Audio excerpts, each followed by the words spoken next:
Ученце, стига игралата от компютър. Ще ти дръпна шалтера, аз ти казвам. Марче, кога ще стане тоя ден? Това, изигам с момчетите не побира. Нима чакай. Не знам кога ще ти бера. Ало, моля се ти ви суди. Моля се, може би не пускай бе. Няма как да се играе тая. Айде да правя на всички, за да ми кола, да си я карам без аварийно. Айде. Бой, ма нали я направих трябва тая ограда, бе? Как е паднала? И жената си го отмени. Била аз да подребна малко, че си.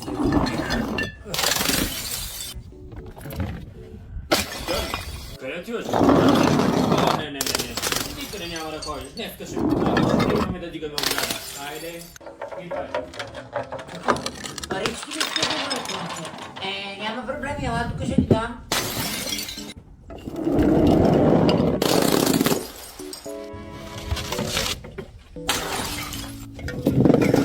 Да, майко.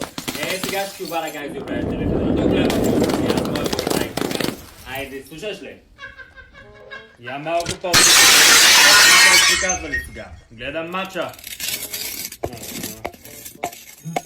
Здравейте на всички, аз съм Кичка Иванова и добре дошли в часът на дигитални скаути и опасностите в интернет. Днешният урок е за непознатите онлайн и как да разкрием фалшив профил. Така,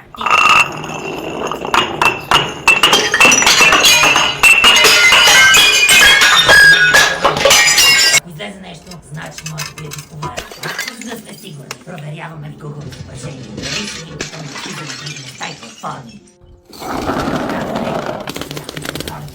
Въпросът трябва да свързва информация, която информация прави за себе си. От кой играте, от кое училище и така нататък. Така, сега едно да игра. Който даде верен отговор в коментарите участва в giveaway томбола с награди от Yetl и SafeNet. А и също така, победителят ще бъде последвани от мен. Ама не казвайте на другите класове. Въпросът е, какво не трябва да споделяме с непознати онлайн? Напишете вашият отговор на домашното в коментарите. Свободни сте.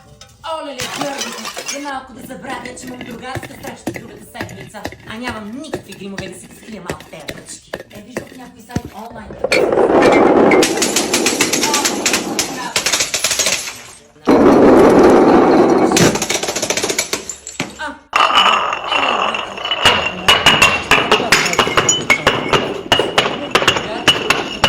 Яла да ми покажеш как да си поръчам, че не мога да се оправя с технологии.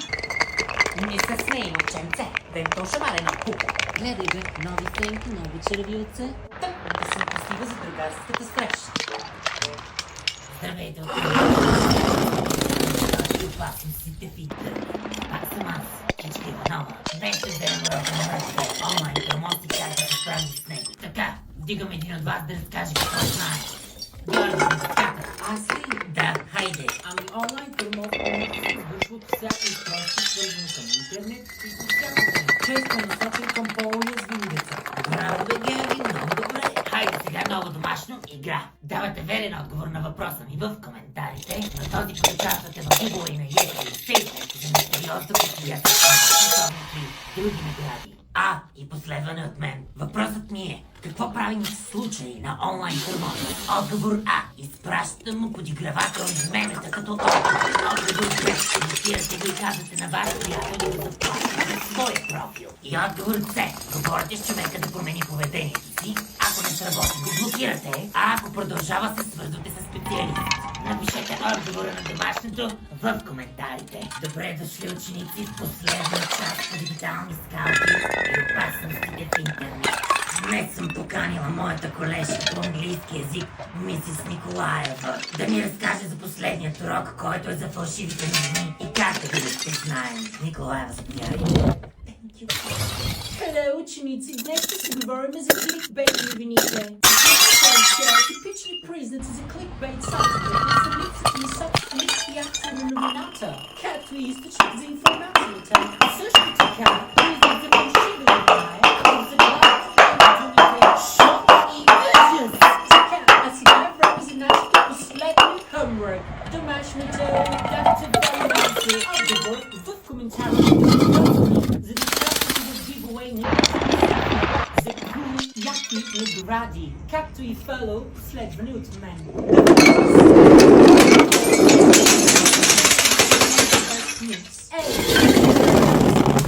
Информация и ответа. Отговор в коментарите. Свободни сте.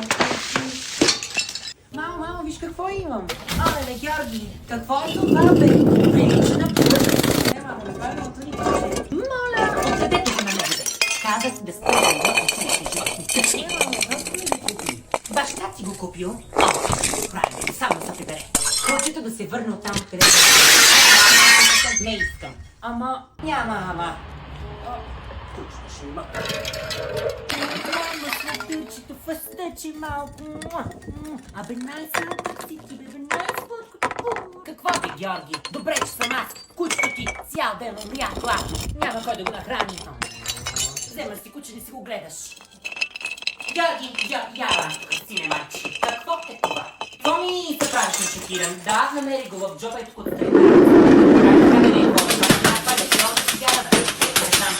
не е мое, само твоя тази кутия. Ти ми говори, докато аз говоря. Няма да ме прекъсваш, момченце. Така, няма да се разберем. Значи, видели те и разберали, че това е твое и че пушиш, пари от мен ти няма да видиш. Да, ага. Аз не говоря на шапката си като приказвам. Как така да не е твоя?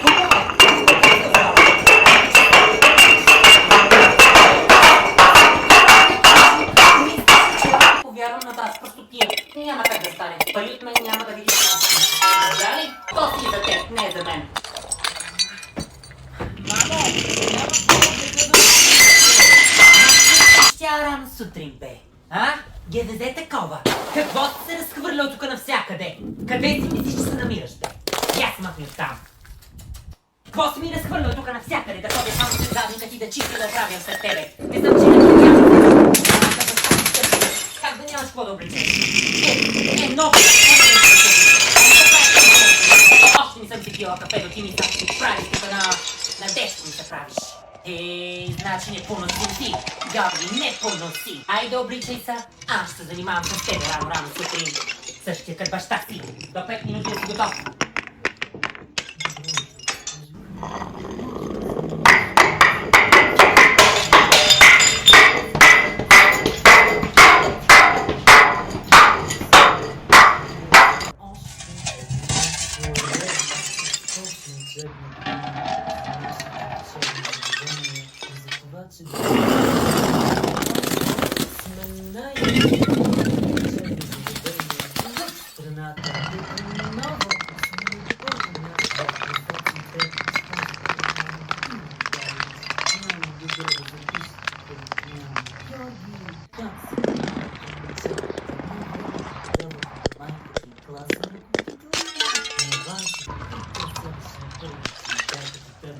Поздравиш мене, пожелавам